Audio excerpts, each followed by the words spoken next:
this episode, Greg has a drink with Eric Llewellyn. Alicia pairs our beer of the week, Bell's Oberon, with cheese from Sweetgrass Dairy. And Marcia checks in from Miami.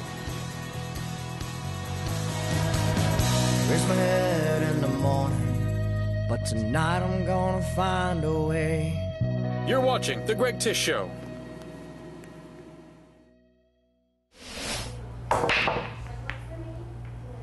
Nice. Good job, Jack. Hey, good evening and welcome out to the Greg Tish Show. Happy Sunday night. Tomorrow, Monday morning, but tonight, for the next 30 minutes, we're going to have a lot of fun. Tonight, we're heading out of state and we visit the Sweetgrass Dairy and we do some fantastic cheese pairing with our Bell's beer. And I sit down with Eric Llewellyn, Lulu, the sports legend, the voice of Seminole baseball, the man that never started a game at Florida State in his life, but for some reason, he's on my show. Hey, tonight we are all Michiganders, and we're actually not heading to, but we are going to have a great Bell's Oberon beer. And tonight we have a special guest voiceover from Lee Gordon. So Lee Gordon, tell us about this great beer that we're drinking tonight.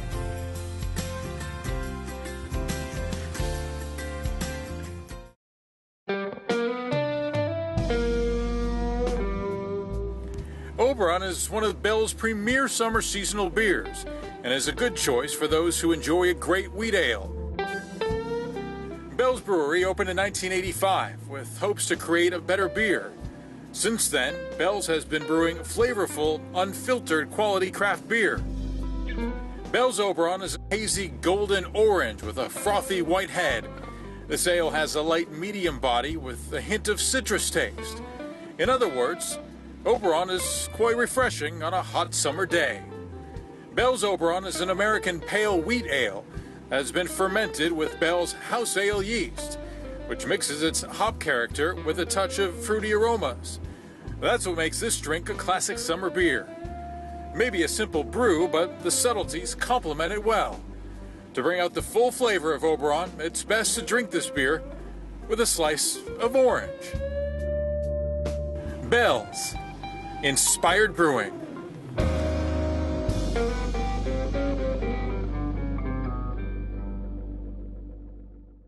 The founders of America's three biggest pizza companies come from the Midwest. The founder of Marco's Pizza is also from the Midwest. Of Italy. Marco's, authentic Italian pizza. When we need help, we know that we have a partner to get us through the tough times. The Capital Area Community Action Agency provides emergency services and assistance to struggling families.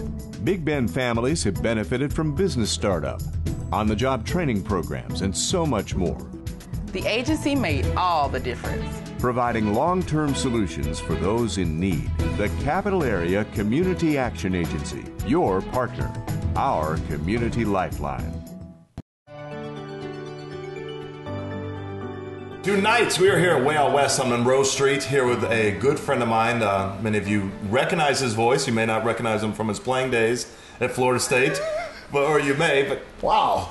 I mean, in the opening sentence you give me. I love you, you know that, but you're not exactly known as the FSU superstar during football. You're more well known for FSU from your broadcasting career. I have said for a long time that in my college career I was the most quoted backup offensive lineman in the history of college football. So, 86, 89? Yeah. 86, 89. Right. Probably the dawn of the great era of Florida State football. Yeah, it was. It's interesting because going back to recruiting time, people used to ask why you chose Florida State, and Florida was recruiting me, and a bunch of other schools, and you could just, in the fall of '85 and the spring of '86 during the recruiting time, you could see that the makings were there. You could see that something big was going to happen, and at least I could. Now I don't know if it was apparent to other people, but the '85 class that came in with Deion Sanders and Sammy Smith and Eric Hayes, and really. That was, to many people, that was the best recruiting class that Florida State had been able to pull to date.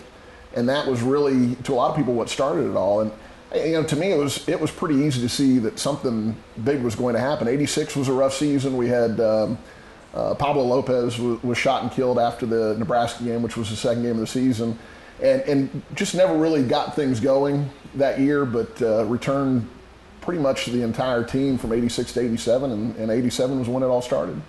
When was that was the All-American Bowl with Indiana, 87. What was your, I know you're in some great games, or you watch a lot of great games, and they, on the sideline, I'm sorry, just joshing with you. What your most memorable game as a player? What would that be? Probably the '89 Miami game. '89 Miami, or maybe '87 in the Florida game.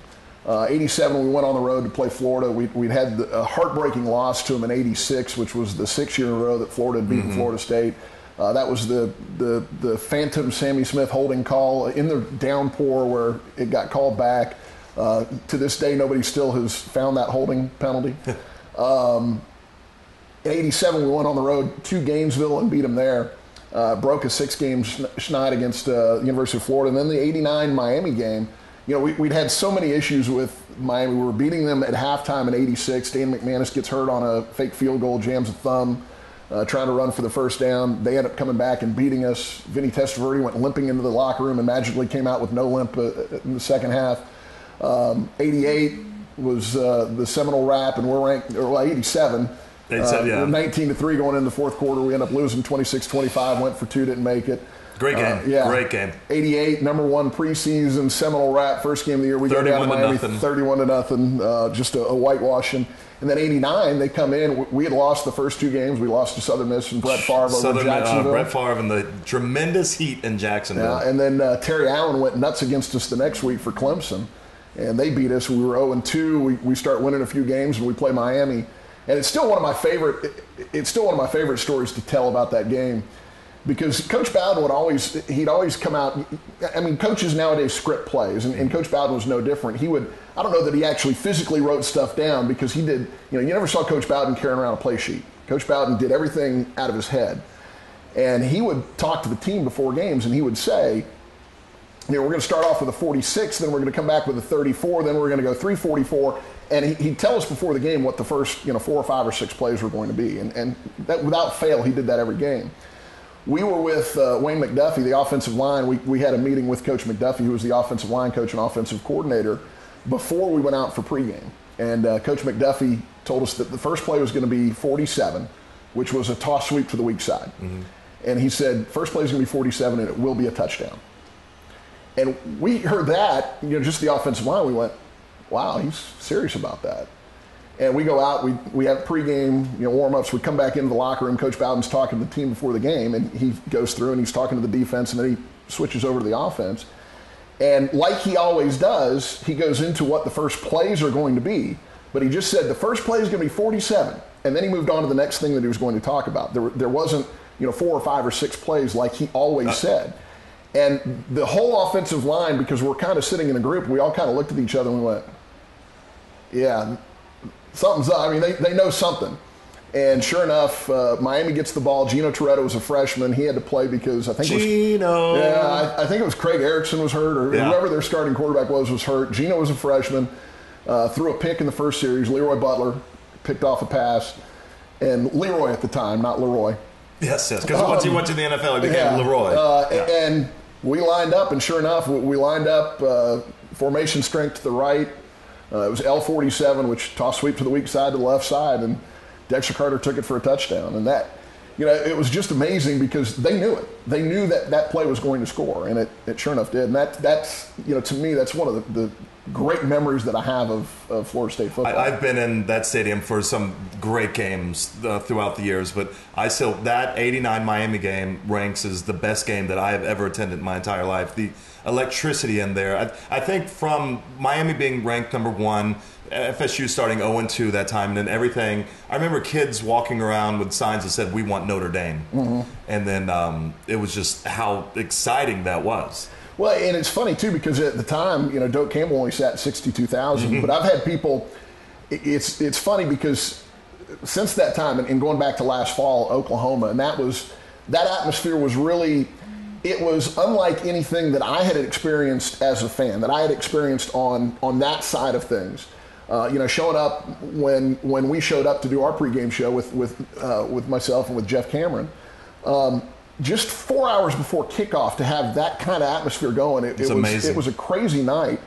And afterwards, just talking to people after that game, they mentioned that game. They mentioned the 1996 Florida game when Florida came in ranked number 1 and we beat them. Great game. And the 1989 Miami game as the loudest that they had ever heard Doak Campbell Stadium. Those three, and I had more than one person tell me that and mention those 3 games. So it really was an amazing night, and that's why I think it still, all these years later, stands out in my head. I mean, your last girlfriend was like 2 at the time, I think, right? That is correct. Yeah, okay. It was very good. So I'm sure she doesn't remember that game. No, not at all. But her parents did, because I probably went to college with them. Yeah. Congratulations! Recently celebrated your 8th wedding anniversary. Yeah, and it's funny you would remember that, of all people, because there was some tall, lanky, goofy, dweeby guy who was the DJ at my wedding. That would be me. Yeah, that would be. And actually, and I'll tell this story too, because it was Greg's idea, it was your idea, and you just felt like you would not be able to do it justice to introduce the bride and groom at my wedding, so you handed the microphone over to Gene Deckerhoff. That's right, and Gene Deckerhoff did the actual introduction of the bride and groom. There's 2 times in my DJ career that I have not done introductions, and it was Gene both times. You and Renee at your wedding, and Jay and Amy for their wedding just a couple months later. Right. And so, which they're now celebrating their eighth month anniversary. Hi guys. So we've had a blast with you out here tonight. You're on Twitter. Yeah. What's your Twitter handle? I think it's just Eric Llewellyn. I think that is correct. Yeah, I think that's what it is. It's not Lulu or anything crazy like that. It's just Eric Llewellyn. So you're very funny on Twitter. EricLuallen.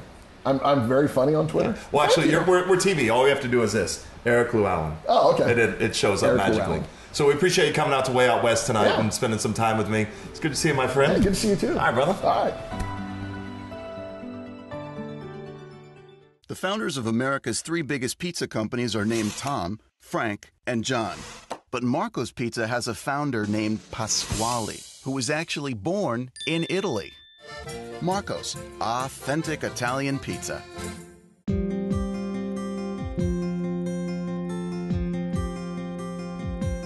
What is specialty coffee?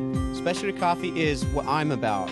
It's me, striving to make that perfect cup, that perfect shot, that perfect roast, that perfect microphone, that perfect drink. Finding the unique flavors, unique tastes, unique aromas. Striving for balance, for quality, for consistency. It's me, trying to share my passion, my dream, my experience, my knowledge, my appreciation for specialty coffee. What is specialty coffee? It's me. It's blood, sweat, and tears. It's hard work. It's stressful. It takes lots of practice. A lot of time, a lot of patience. Research, a lot of roasts. Why? Because great coffee doesn't just happen. Yay!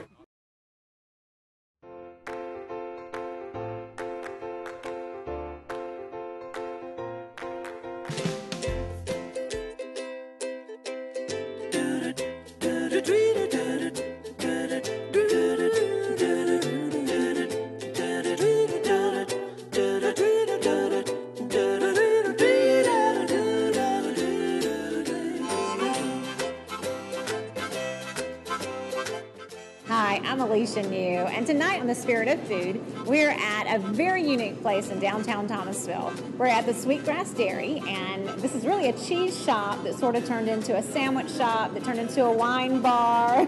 I have Matt here with me. Matt, tell everybody a little bit more about what you guys do here. The cheese shop is essentially our way to kind of connect with the community.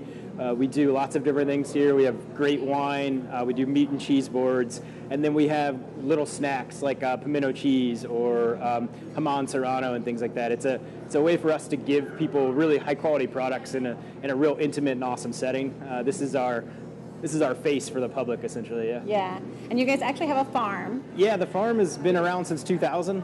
We've been doing this for almost 12 years, and it's about 15 miles from here. So every single cheese that you get from our case that has the Sweetgrass Dairy logo is produced about 12 miles from downtown. It's about as fresh as you can get it. They also get some stuff here that, we don't distribute all over the place, so it's kind of a unique place for folks to come and visit. One of the things I love that you were telling me about that you guys do is that you actually have cheese making classes where people come in and make their own cheese. Yeah, we do. We do a couple of different things. The owner, Jeremy Little, runs all of those. So he does an all-day cheese making class. You make your own cheese from scratch, produce your own wheel. We age it in the cooler for you and then send it to your door. And we might be one of the few cheese makers in the country that does that, so we're pretty proud of that. And then we do mozzarella classes as well. Those are a little less intense. Mozzarella you can make in about 3 hours. Yeah. So those are a lot more, we get a lot of families in there, and that's a great activity. We've had 15 and 60-year-olds come, so that's a great sort of family thing that we can have folks come to. So you guys do all the cheese making at the farm then? Yeah, all the cheese making happens out at the farm, which is about 10 to 15 miles from downtown. Everything that we produce comes straight from there.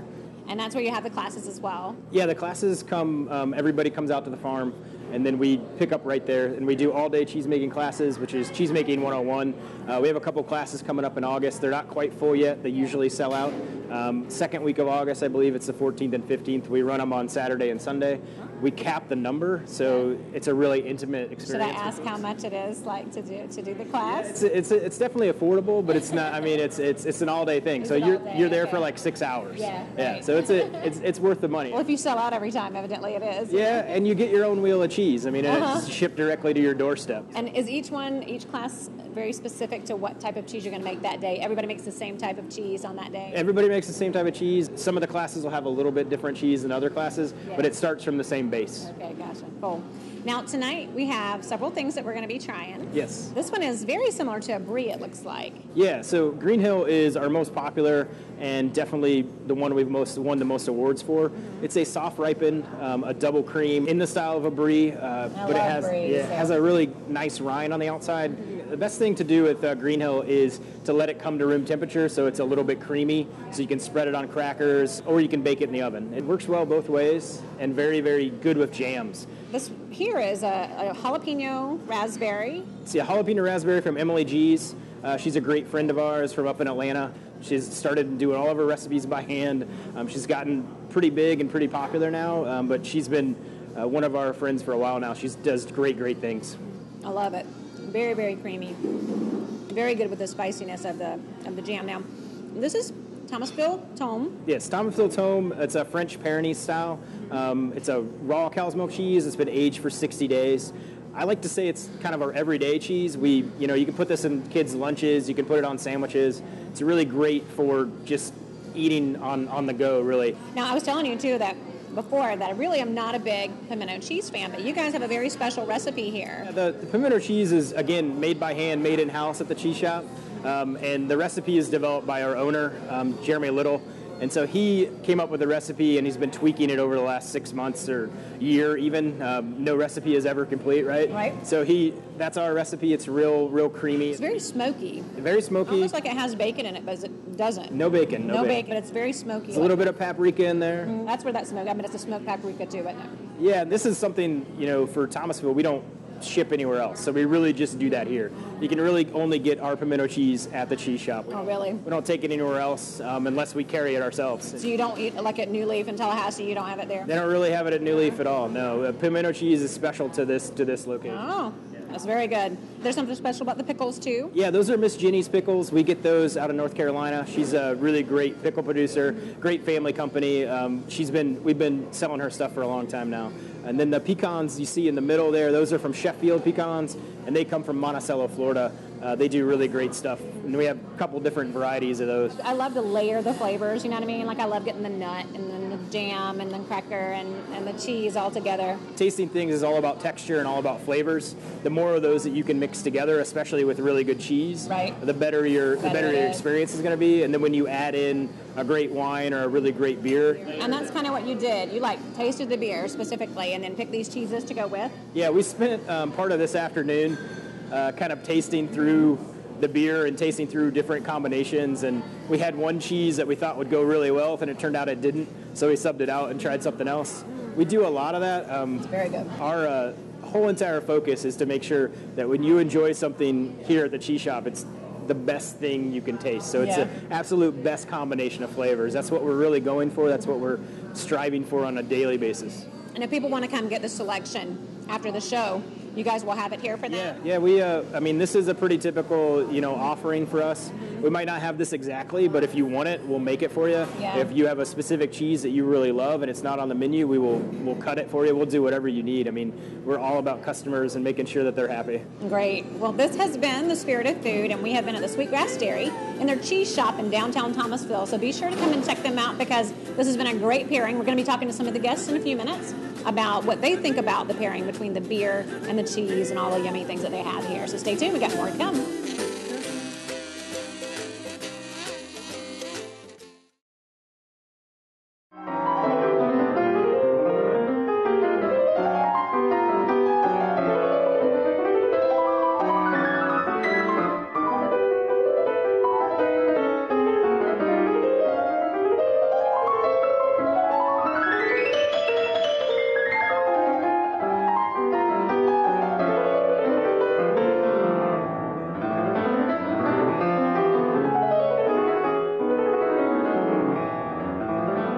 This is Aubrey with the Midtown Filling Station, and you're watching the Greg Tish Show on Fox 49.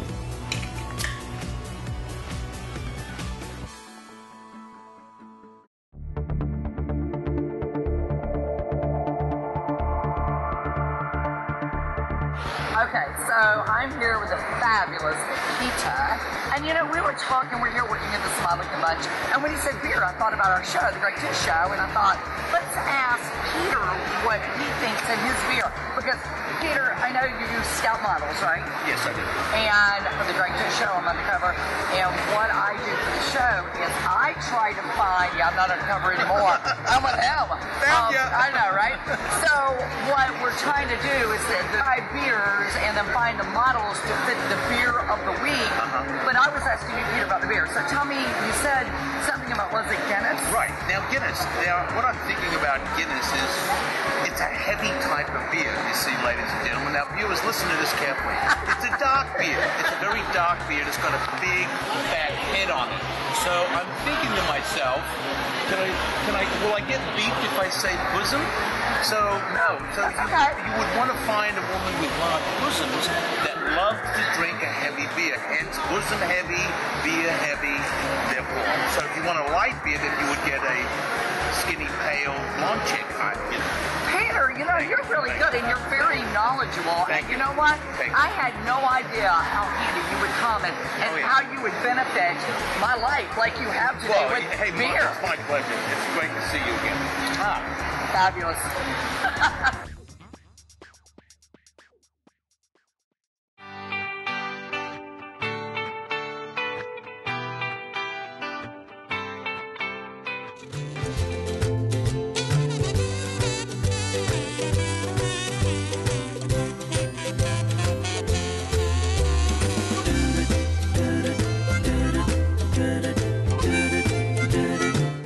Over and invaded a wine table to do a beer tasting with the cheeses that we have that we talked about before. Now, I'm going to push this a little bit closer to you guys so you can try it. I'll tell you a little bit about what's on here. We have a cheese right here that's very similar to brie. It's a creamy cheese that you can spread on your crackers that are there. This is a spicy jam, so it's jalapeno raspberry, very yummy. And this is the Thomasville Tome, which you may be familiar with. And they have the pickles to go with that, and then some local pecans as well, and then the Tupelo honey. So you guys go ahead and start trying that. Taste the beer with the cheeses and the cracker. I want to talk to you first, though, about your friend. Tell me a little bit about Afghani. Afghani, yes. He's here visiting us from Moscow. He's getting his U.S. certification to be an aircraft mechanic. So we're taking him out to the local places, and then he gets to practice his English and hear the different accents. And, if you talk slow to him, he comes across with it. He's catching on. Good. Well, try the cheeses. It's very good. And I see you're trying the pickle. That's a great pairing with the pimento cheese, so from what I understand. It is a great pairing. I like the sweetness of the pickle with the saltiness of the cheese. So you have the, this is Green Hill, sort of like a brie. And they say that goes really good with the jam. And I ate it with the jam, a pecan. I liked all the flavors with it. And did you like it with the beer too? Excellent. Now, are you much of a beer drinker, or are you pretty much a wine guy? Oh, I'm a beer drinker, sure, yeah. Well, this is supposed to be one of the best beers in Michigan, from what I understand. It comes from Michigan, and one of the best beers that comes out of Michigan. There's a lot of good beer there. So, well, thank you guys for trying. Appreciate you playing along. Thank you very much. Well, I've invaded another wine table, and I'm going to force them to drink beer tonight. And I have with me, what's your name? Rhonda. Rhonda, and where are you from? You're not from here? Marietta. Marietta, so you're in Georgia still. And what's your name? Christy. And you're from Thomasville? Yeah. Okay. So we have a pimento cheese, which I actually really like. They say it's good to put it with the pickle. And this is similar to a brie. It's called Green Hill. And this is the Thomasville Tome, and it's good with anything on the plate pretty much, but it goes well with the pecans. So you guys try it and then see how you like it with the beer.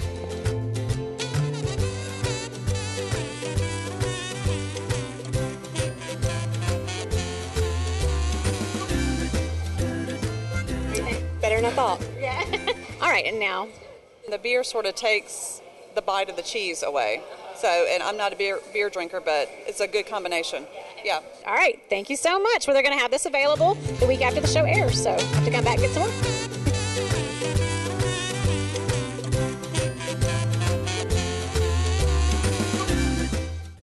Everybody, thank you so much for staying up with us tonight, Sunday nights. The only thing you have to look forward to is Monday, so I'm glad that we could put you to sleep in a really good way. I don't even know what that means. But we had a great time heading up to Thomasville and the guys at Sweetgrass Dairy. Make sure you go up there, visit them. Their website is right below me right here. Guys, please make sure you visit Facebook and you search The Greg Tish Show. All the past episodes are on there. Also, we have a website, thegregtishshow.com. It's getting pretty easy, huh? And also, we're on Twitter, The Greg Tish Show. Or Greg Tish Show. What is it, Jay? Is it The Greg Tish Show or Greg Tish Show? I think it's the Greg Tish Show. It's Greg Tish Show. You'll find us on Twitter. We'll put all that stuff. It's all online. We are social media kings. So make sure you follow us and like us on all these aforementioned pages. Stay tuned next week. Same beer time, same beer channel, as we head back over to home base in Fifth Avenue Tap Room for the first annual Apocalypse Now. It's a bacon fest. We're doing this entire fundraiser for our good friend Anthony Keith Hewitt, who passed away a year ago, and we're going to have a lot of fun celebrating his life. So stay tuned next week, Sunday night, right here, Fox 49. They can't stop us now.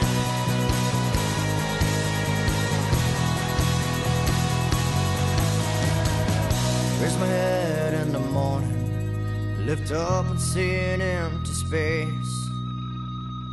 Man, the dreams, they all went the same, but tonight I'm gonna find a way.